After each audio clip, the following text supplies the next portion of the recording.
Le président de l'Assemblée nationale est mis en examen ce matin. Près de 15 heures d'interrogatoire hier au palais de justice de Lille. Richard Ferrand mis en examen pour prise illégale d'intérêt. Richard Ferrand soupçonné d'avoir fait profiter sa compagne d'une opération immobilière alors qu'il dirigeait les mutuelles de Bretagne. Bonjour David Doucan. Bonjour. Alors Richard Ferrand se dit déterminé à poursuivre sa mission à la présidence de l'Assemblée. David, est-ce que c'est tenable ? Eh bien, il mise d'abord sur un aspect juridique. Les accusations ont été classées sans suite une première fois et son entourage promet que dans cette deuxième procédure, il n'y a aucun élément nouveau. Donc, Richard Ferrand n'imagine pas une issue différente à la fin. Sauf que cette fois-ci, il y a eu mise en examen. Alors, les proches du président de l'Assemblée nationale avancent toute une batterie d'arguments politique. La jurisprudence Balladur, vous savez, celle qui dit que lorsqu'un ministre est mis en examen, il démissionne pour pouvoir assurer sa défense. Cette jurisprudence Balladur, selon les proches de Richard Ferrand, elle ne s'applique pas au président de l'Assemblée nationale. Pourquoi ? Parce qu'il n'est pas nommé comme un ministre. Il est élu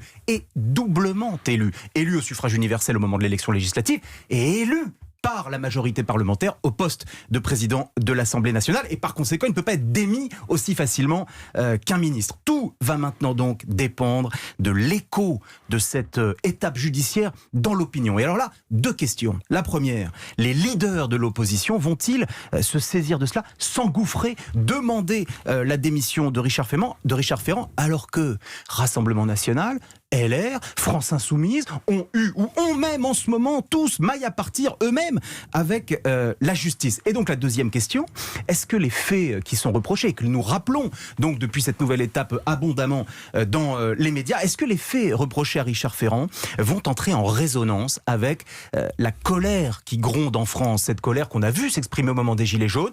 C'est possible. Parce que dans l'affaire des mutuelles de Bretagne, il y a constitution d'un patrimoine, alors même que tant de nos concitoyens ont du mal à acheter leur propre logement. Alors je vous fais remarquer quelque chose pour conclure. C'est Jean-Luc Mélenchon. Il va avoir beaucoup de mal là, dans la croisade qui est la sienne, qui consiste à accuser la justice d'être aux ordres du pouvoir politique, alors même que l'un des plus puissants hussards de la Macronie est mis en examen et que le MoDem, parti allié du président de la République, est lui aussi dans l'ornière. David Doucan, chef du service politique d'Europe 1. Et Sibeth Ndiaye, porte-parole du gouvernement, sera l'invité de Sonia Mabrouk à 8h15 tout à l'heure sur Europe 1.